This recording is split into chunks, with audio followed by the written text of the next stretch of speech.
FCM is the voice of municipal government across the country, representing some 2,000 municipalities. This program is really about recognizing the relationships that exist between First Nation communities and neighbouring municipalities. The Community Infrastructure Partnership Program is the only program of its kind in Canada that is bringing together First Nations and municipalities to the same table to have a discussion about how to build partnerships to start to tackle difficult issues when it comes to community infrastructure, particularly when we're talking about water and wastewater services. We had been focusing a lot at AANDC on the issue of partnerships, and so it really was a natural fit. We have over 113 First Nation communities across Canada that are currently under boil water advisories, and their adjacent municipal communities are either on the same boil water advisory or don't even have to think twice about turning on the tap. First Nations are no different than municipalities in terms of the challenges that they face, and this includes the access to capital, access to services. Through our focus groups and contact with communities, we were kind of told, well, this is what we would like to see. We would like to see a toolkit with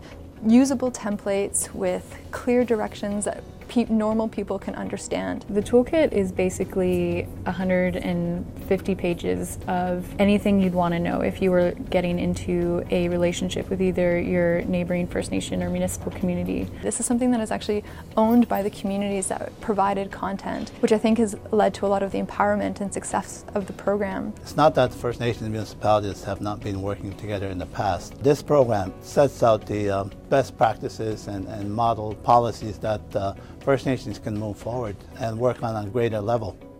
Local needs are different in every location, so you can take the best and the most applicable pieces and you can incorporate that into a document that works for you in your own locale. I really believe that when people sit down at a table to discuss concrete issues and have some shared goals around what they want to achieve, that they can work through those historic issues that may be there.